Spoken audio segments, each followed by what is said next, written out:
Hey guys, welcome back to the channel. If you're new here, welcome to the channel. Okay, today's video is going to be talking about first-time homebuyers. If you're looking to get your first real estate property, what you got to do, certain steps, and I'm actually in the process of looking for my first rental property, so I decided to make a video, take a break from the portfolio updates from the dividend portfolio from M1 Finance. If you are interested in that video and in the series, you can watch the first episode right here and just follow along if you like.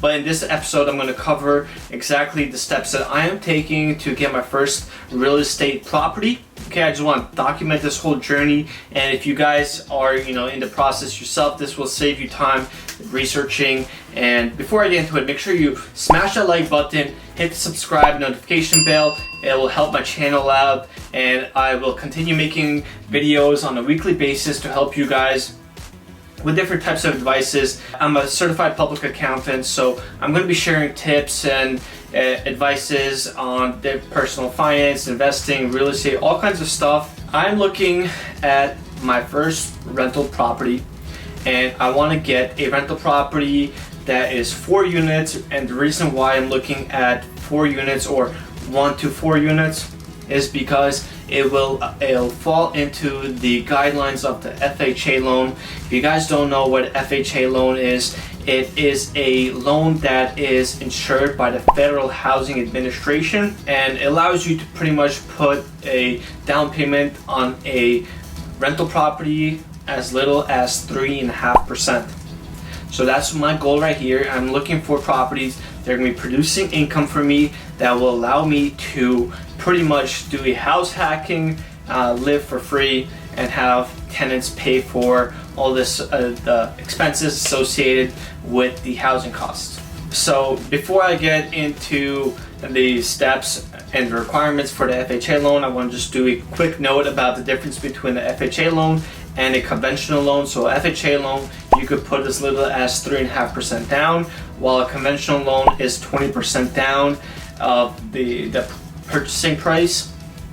And if you do the 20% down, you're going to be looking at a lower monthly payment, but you're going to need to put a lot more down. And if you're doing the FHA loan, you could put down as little as 3.5% down, but you're going to have a higher monthly payment. And also the other con about FHA loan is you're going to have to pay something called MIPS, or mortgage insurance premium, and that's going to usually vary between 0.8 to 1% of the loan. So it's not that expensive, usually pretty affordable, and it helps first-time home buyers, and it's usually very popular for young people and people who are trying to get their first property. So the factor that's going to really impact whether or not you're going to be able to qualify for an FHA loan is your credit score. And the credit score is pretty much a score that's assigned to you, which gives you credit worthiness for banks to decide whether or not they want to give and lend money to you, and at what interest rates. So the higher the credit score, the more money you are going to be able to get, and the lower interest rates you're going to get.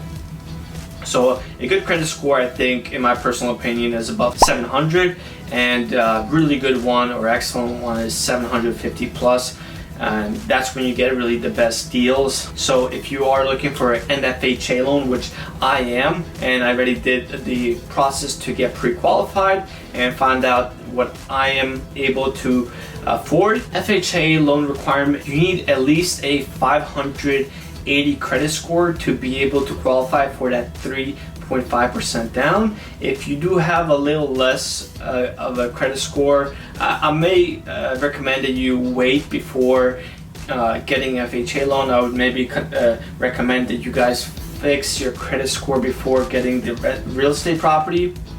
But if you are in a rush to get this property, if you have a FICO score between 500 and 579, you are going to be required to put a 10% down. So the other thing for the FHA loan is they're going to look at your income, and then they're going to do a ratio analysis of your debt payments to your income, and your debt payments to your income cannot be more than 43%.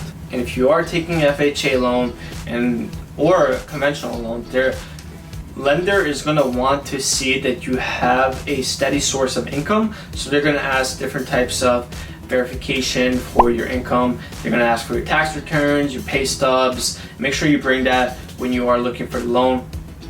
It will save you some time, going back and forth. So like I mentioned, if you do have credit problems, it may prevent you from getting your FHA loan. So if you have no payment history, and if you have late payments, or you've been recently foreclosed or been through bankruptcy, that's going to have an impact on whether or not you get the FHA loan. So you may want to get that cleaned up before you even consider owning real estate. So the benefits of having an FHA loan is pretty self-explanatory. You have very little down payment and you get the property, and it's also easier to qualify and very competitive interest rates. Now, a lot of people don't know, but this is a really cool tip. There is a down payment assistance program which is going to be based on your household size and your household income. So usually you got to have a pretty low income to qualify, and that information is going to be down below in this description. And if you didn't know, there are a lot of hidden fees in real estate. So Graham Stephan made a great video about hidden fees in real estate. So I'm just gonna, instead of spending a lot of time explaining it, I'm just gonna put the link right here for that video. You can check it out. He's a great guy. He has very good information on real estate, investing, personal finance, all kinds of stuff. So definitely check him out if you are interested in growing and being a financially successful person. So yeah, the closing costs can vary, and usually they include loan origination fees, title insurance fees, attorney fees, deposit verification fees, the inspection, survey reports, and also some of the miscellaneous ones that the banks will tack on just additional fees for. And they're going to also want to do a appraisal to make sure that the property is valued for what you're getting the loan for. That way, in case of a foreclosure, they're not getting screwed out in the deal. Last thing I want to cover is FHA loan limits, which is going to be pretty much the type of house, the type of property you're looking for. There's going to be a minimum and a maximum of a loan you could get on that type of property for 2020. So for 2020, the loan limits on a single family house is $314,000 to $726,000. A duplex is between $403,000 to $930,000. A triplex is going to be between $487,000 to $1.124 million, and a fourplex between $605,000 to $1.4 million. If you are interested in the links for looking at the FHA loans, all the details, and the HUD program where you can find different real estate deals for people who had FHA loans and then they foreclosed upon, those deals are going to be listed on HUD. I'm going to be dropping a link down below so you guys can check out those properties, see if there's any in your areas, because usually there are pretty good deals on those. So thanks for watching, guys. Appreciate it. If you made it this far, man, it's gonna be a long video, so I really appreciate it.